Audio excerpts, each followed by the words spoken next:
High বন্ধুরা, আপনারা সবাই কেমন আছেন? আশা করি সবাই খুব ভালো আছেন, সুস্থ আছেন। তো আমরাও সবাই খুব ভালো আছি, সুস্থ আছি। তো আমি অপর্ণা, আমার আরও একটি নতুন ব্লগে আপনাদের সবাইকে জানাই অনেক অনেক স্বাগত। আশা করি আমার এই ভিডিওটিও আপনাদের ভালো লাগবে। যদি ভালো লাগে একটা লাইক করে দেবেন, আর ভিডিওটি কেমন হয়েছে অবশ্যই কমেন্ট করে জানাবেন। যদি ভালো লেগে থাকে ভিডিওটি একটু হলেও, তাহলে চ্যানেলটি সাবস্ক্রাইব করে পাশে থাকার জন্য অনুরোধ রইল। তো এখন সন্ধ্যা হয়ে গেছে, এখন তো গরমের সময়, তো একটু দেরি করেই সন্ধ্যা হয়। তো এখন প্রায় ওই 6:30টার মতো বাজে। তো আমি এখন রান্নাঘরে চলে এসেছি চা করব বলে। আর ছেলে ওদিকে ওর পাপার সাথে খেলা করছে ঘরে, তো ওকেও ঘুম পাড়াবো। তো আমি চাটা খেয়ে নিয়ে তারপর ওকে ঘুম পাড়াবো, কিছু খাইয়ে দাইয়ে তারপরে ঘুম পাড়াবো।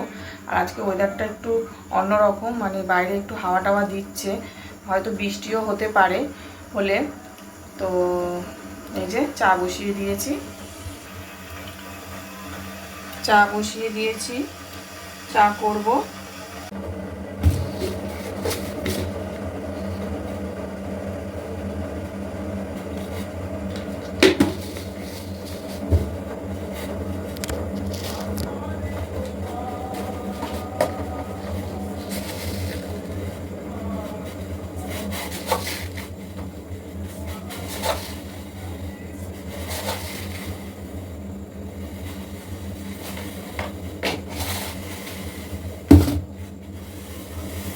আজকে সকাল থেকেই মানে ওয়েদারটা একটু অন্যরকম, মানে রোদ্দুর আজকে ওঠেনি বললেই চলে। মাঝে মাঝে একটু একটু করে হালকা উঠছে, মানে রোদ্দুরের আজকে মানে তাপটা সেরকম নেই, খুবই হালকা ছিল। আর এখন তো একটু মাঝে মাঝে হাওয়া দিচ্ছে, মনে হচ্ছে বৃষ্টি হবে কোথাও বা কোথাও হচ্ছে এরকম।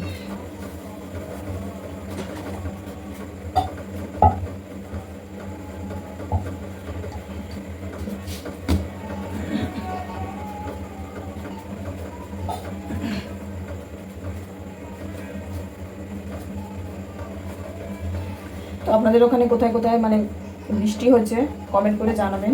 আমাদের এখানে এখনও হয়নি, আবার হতেও পারে নাও হতে পারে, হবে শিওর নয়। মানে ওয়েদারটা দেখে মনে হচ্ছে বৃষ্টি হবে।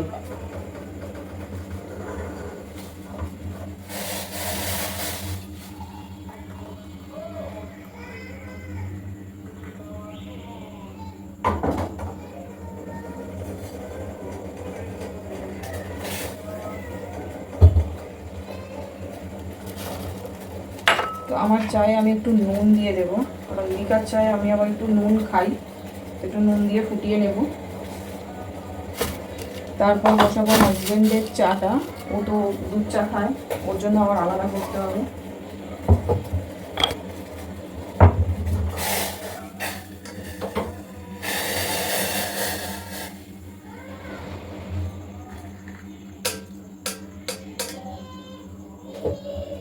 চা রেডি হয়ে গেছে, আমাদের তিনজনের হচ্ছে লিকার চা আর হাজব্যান্ডের হচ্ছে দুধ চা। তো আবার ওর দুধ চাটা দেখে আবার কেউ বলবেন না যে এইটুকু চা, ও এইটুকু চাই খায়, বেশি করে দিলে ও খেতে চায় না, ফেলে দেয়। তো সেই কারণে কম করেই দেওয়া হয়, নাহলে যদি চাটা ভর্তি করে দিই না, ও মানে অতটুকুই খাবে, ফেলে দেবে বাকিটা। সেই কারণে কম করেই করা হয়। তো এই যে চলুন চাটা খেয়ে নেওয়া যাক। তো ভার কানগুলো ভার হয়ে থাকে, অস্বস্তি হয় না?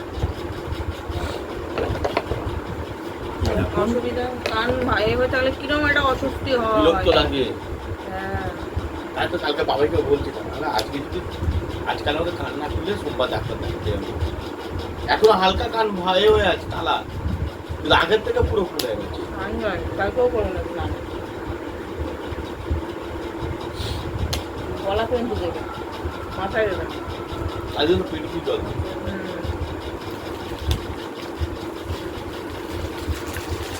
রাখো তো দেখতে।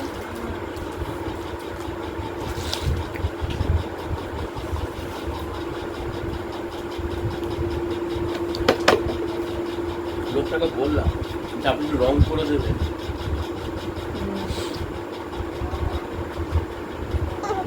আমাকে রং করতে গেলে সব করতে হবে, টেপ মারতে হবে, মেরে স্প্রে কিনে এনে মারতে হবে, হাতে মারলে হবে না, স্প্রে রং। তো বন্ধুরা শুক্রবার মানে এটা শুক্রবার বিকালের ভিডিও, মানে বিকাল থেকেই ভিডিওটা শুরু করলাম, কারণ সকালের দিকে তো কোনো রকম ভিডিওই আমি করতে পারিনি, কারণ কাজের এতটাই চাপ ছিল, তো সেই কারণে আর করতে পারিনি। তো এই সন্ধ্যাবেলা যখন মানে আমরা যখন চা খেতে বসেছি, আর ওদিকে আকাশটা তো মানে হয়ে এসছে, একটু বৃষ্টিও হয়েছিল। তো যাই হোক, এদিকে আমরা চা খেতে বসে গেছি, আর ওদিকে দেখুন সোনা পাপা ও দুষ্টুমি করছে। এই যে ও বিস্কুট চায়ের মধ্যে ভিজিয়ে খাবে, ওকে এমনি দিয়েছি, ও খাবে না, ও আমাকে মানে ইশারা করে বলছে যে বিস্কুটটা চায়ে ভিজিয়ে দিতে। তো ওকে তো আমি চা তো দূরের কথা, বিস্কুটই খুব একটা দিই না, খুব কম বিস্কুট খাওয়াই আমি ওকে। তো যাই হোক, ওকে একটু দিলাম, নাহলে তো কান্নাকাটি করবে, তো সেই কারণে একটু দিতে হলো। তো বেশি দিইনি, খুব অল্প পরিমাণেই দিয়েছি। আর এদিকে দেখুন, তারপরে রাত্রে আর কোনো রকম ভিডিও করিনি শুক্রবারে। এটা হচ্ছে শনিবার সকালের ভিডিও। তো সকালবেলা ঘুম থেকে উঠে যখন বাইরের দরজাটা খুললাম, দেখি যে বৃষ্টি পড়ছে। এমনিতে তো কালকে রাত্রেবেলা মানে শুক্রবার দিন রাত্রে বৃষ্টি হয়েছে, অল্প অল্প হয়েছে, খুব একটা হয়নি। আর আমার মনে হয় যতটা সম্ভব রাত্রির থেকেই বৃষ্টিটা হচ্ছে। আমার তো অতটা হুঁশ নেই, আমি তো ঘুমিয়ে পড়েছিলাম, এমনিতেই ঠান্ডা ঠান্ডা ওয়েদার ছিল। তার মধ্যে এখন তো দুপুরবেলা ঘুমাই না, সেই কারণে রাত্রে শুলে না আমার আর কোনো হুঁশ থাকে না কী হচ্ছে না হচ্ছে। তো যাই হোক, এই যে সকালবেলা ঘুম থেকে উঠে দরজা খুলে দেখি বৃষ্টি হচ্ছে, মানে রাস্তাঘাট পুরো ভিজে, মনে হচ্ছে সারা রাতি বৃষ্টি হয়েছে অল্প অল্প করে। আর এদিকে দেখুন টগর ফুল গাছটা কত সুন্দর লাগছে। এই টগর ফুল গাছটাই মানে শীতের সময় তো পুরো কীরকম একটা হয়ে গেছিলো জানেন তো, অনেক শুকিয়ে কীরকম হয়ে গেছিলো। শীতকালে তো হয় সমস্ত গাছের পাতাই ঝরে যায়, আর এই এখন কি সুন্দর পাতা হয়েছে, তারপর ফুলও হয়েছে। শীতকালে তো একটা ফুলও পেতাম না, আর এখন কত গাছে ফুল, দেখুন নিচেও কত ফুল ফোড়ে আছে। তো যাই হোক, এদিকে দেখুন যেহেতু বর্ষাকাল, সেই কারণে এই যে ঘরদুয়ারের অবস্থা দেখুন, চারিদিকে জামা কাপড় ঝুলছে। এগুলো কিন্তু আগের দিনে মানে শুক্রবার দিনের জামা কাপড়, কারণ শুক্রবার দিনকে না জামা কাপড় ধুতে অনেকটাই বেলা হয়ে গেছিলো, তো সেই কারণে বাইরে দিয়েছিলাম। তো বেলা হয়ে গেছে যেহেতু, সেহেতু বেশিক্ষণ রাখিনি, একটু জলটা ঝরে যেতেই ঘরের মধ্যে নিয়ে এসে দিয়েছিলাম। আর যেহেতু বর্ষার সময় তো একটু স্যাঁত স্যাঁত করছে জামাগুলো, তো সেই কারণে আর তুলিনি, জামাগুলো ঝোলানোই আছে। আর আজকে শনিবারে যে জামা কাপড়গুলো ছেলের মানে ধুয়ে দিয়েছি, সেগুলো এইখানটা শুকাতে দিচ্ছি, কারণ বাইরে তো বৃষ্টি হচ্ছে। বৃষ্টি হচ্ছে না অবশ্য, এখন বৃষ্টিটা কমে গেছে, কিন্তু কখন বলতে কখন বৃষ্টি আসবে, আর কাজের মধ্যে থাকবো, তখন আর তুলতে পারবো না, তো সেই কারণে ঘরের মধ্যেই দিলাম। তো যাই হোক, দেখুন পরে আবার জামা কাপড়গুলো যখন বাইরে দিয়েছিলাম, মানে একটু বৃষ্টি কমে গেছিলো, দেখলাম হালকা একটু রোদ্দুর মতো বেরিয়েছে, তো তারপর পরে আবার জামা কাপড়গুলো না বাইরে দিয়েছিলাম একটু জল ঝরার জন্য। তো যাই হোক, এদিকে দেখুন চলে এসেছি, ভাত বসিয়ে দিয়েছি। রান্না বলতে আজকের তো শনিবার, নিরামিষ শুক্তো রান্না হয়েছে। মা সকালবেলা শুক্তো করেছে, আর ওই চালটা ভিজিয়ে রেখে গেছিলো। আমি এখন ভাত বসিয়ে দিলাম, কারণ যেহেতু সবাই বাড়িতে আছে, একটু বেলা করে খাওয়া হবে, চাল ধুয়ে ভিজিয়ে তাড়াতাড়ি ভাতটা করে ভাতটা বসিয়ে ভালো সেই মতো আমি ভাত বসিয়ে দিয়েছি। এখন অনেকটাই বেলা হয়ে গেছে, প্রায় 12টা 12:30 মতো বাজে, না সরি ওই 11:30 12টার মতো বাজে। তো আমি এদিকে ছেলের খাবারও বসিয়ে দিয়েছি, ওকে আজকে খিচুড়ি বানিয়ে দেবো সবজি দিয়ে। ওই 2-3 রকম সবজি দিয়েছি, আলু, বিনস, গাজর, কুমড়ো, 4 রকম সবজি দিয়েছি, দিয়ে ওকে খিচুড়ি বানিয়ে দেবো গোবিন্দভোগ চাল আর মুগের ডাল দিয়ে। আর এদিকে দেখুন ওই যে আমাদের সবজি কাকুটা তো এসছে, বলেছিলাম যে উনি দেশে গেছেন, তো এসছেন, তো ওনার কাছ থেকে এই যে সবজি নেওয়া হয়েছে, কলা, পেঁপে, কাঁচা লঙ্কা, তারপরে বেগুন, সমস্ত শুক্তো সবজি নেওয়া হয়েছে। ডাঁটা আগে নিয়ে এসেছিলো মা বাজার থেকে। তো যাই হোক, এদিকে দেখুন লঙ্কার বোটাগুলো ছাড়িয়ে আমি রেখে দিচ্ছি, মানে বোটাগুলো ছাড়িয়ে ধুয়ে আর একটা কন্টেনারে করে রেখে দেবো। এতে কী হয়, লঙ্কাগুলো অনেক দিন ভালো থাকে জানেন তো। আর এখন আমার হাজব্যান্ড এত পরিমাণে ঝাল খাওয়া শুরু করেছে যে কী বলবো, সেই কারণে এখন লঙ্কা অনেকটা করেই নিতে হয়। আগে নালে লঙ্কা এত নেওয়া হতো না, অল্প করে লঙ্কা নেওয়া হতো, তাই শেষ হতো না, নষ্ট হয়ে যেত, ফেলে দিতে হতো। আর এখন লঙ্কা মানে কী বলবো, এত পরিমাণে ঝাল খাওয়া শুরু করেছে যে লঙ্কা 2 দিনও যাচ্ছে না। এই যে লঙ্কাগুলো দেখছেন, এগুলো কিন্তু বেশি দিন যাবে না। এমনি তরকারিতে তো ঝাল দিচ্ছি, তার মধ্যে আবার কাঁচা লঙ্কাও ও চিবিয়ে খাচ্ছে জানেন তো, মানে কী পরিমাণে যে ঝাল খাওয়া শুরু করেছে কী বলবো। যাই হোক, আমি তো আগে থেকেই ঝাল খেতাম, কিন্তু ও মানে আমার শ্বশুরবাড়ির লোকেরা ঝাল খুব একটা খেত না, খায়ও না, শুধু আমার হাজব্যান্ডই এখন আবার শুরু করেছে ঝাল খাওয়া। তো এখন মোটামুটি বাইরে বৃষ্টি কমে গেছে, তো আমি এদিকে রান্নাঘরের লঙ্কাগুলো তো ছাড়িয়ে নিচ্ছি। কারণ ছাড়িয়ে ধুয়ে কন্টেনার করে রাখবো।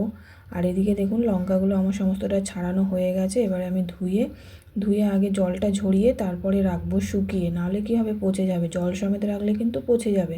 আর ভালো করে ধুয়ে তারপরে জলটা শুকনো হলে তারপরেই কন্টেনারে করে রাখবো। আর এদিকে দেখুন ছেলের খাবারও রেডি হয়ে গেছে, ওকে একেবারে খাইয়ে তারপরেই ঘুম পাড়াবো। আর আজকে ছেলেকে স্নান করাবো না, ছেলের তো ঠান্ডা লেগেছে, ঠান্ডাটা এখনও পর্যন্ত কমেনি পুরোপুরি, কাশিটা আছে মানে অল্প অল্প হচ্ছে, তাও আজকে যেহেতু একটু ঠান্ডা ঠান্ডা ওয়েদার আছে সেই কারণে আজকে আর স্নান করাবো না, একটু হাত মুখ ধুয়ে দেবো। তো এদিকে দেখুন ধুয়ে খাইয়ে দেবো। আর এদিকে দেখুন আমার স্নান হয়ে গেছে, ওকে খাওয়ানোও হয়ে গেছে আমার। তো ওকে ঘুম পাড়াবো, ঘুম পাড়িয়ে তারপর আমরা খাবো। নাহলে ওর কিন্তু ঘুম পেয়েছিল, মানে ও সকালবেলা একবার ওকে মানে ঘুমায়, তো আজকে আর ঘুমায়নি, তো সেই কারণে একটু তাড়াতাড়ি শুয়ে পড়বে ও। আর এই যে আমি আমিও আজকে স্নান করিনি, কারণ আমারও তো আবার ঠান্ডার ধাত, এই এখন যদি স্নান করতাম তো আমার আবার ঠান্ডা লেগে যেত, সেই কারণে আমি আর স্নান করিনি। গলা পর্যন্ত মানে জল দিয়ে ধুয়েছি, মাথায় এমনি হাত দিয়ে জল দিয়েছি। তো তারপরে এই যে দেখুন স্নান টান করে রেডি হয়ে, আর এদিকে এই জিনিসগুলোই তো করি আমরা, তো সেগুলোই এই যে কেটেছি, সেগুলো গুনে নিচ্ছি, আমার মাল দিতে হবে, তো মাল গুনে হিসাব করে দিতে হবে। তারপর আরও মাল আছে সেগুলোও কাটতে হবে, এই যে কাটতে বসে গেছি। এখনও কিন্তু আমাদের খাওয়া দাওয়া হয়নি, মা এখনও আসেনি, সেই কারণে এখনও খাওয়া দাওয়া হয়নি। মা আসলে তারপরে অনেকটাই বেলা হয়ে গেছে, প্রায় 2:30 মতো বাজে। তো আমি এখন বলি মা যতক্ষণ না আসে ততক্ষণ আমি কাটতে থাকি। আর ওদিকে ওই পুচকিটা এসেছিলো ছেলের সাথে খেলা করবে বলে, ওরা আজকে সকাল থেকে আসেনি, যেহেতু বাইরে বৃষ্টি হচ্ছে তো সেই কারণে মানে জল কাদা ভর্তি, তো সেই কারণে ওরা আর আজকে আসেনি, ওই এখন এসছে। তো এখন তো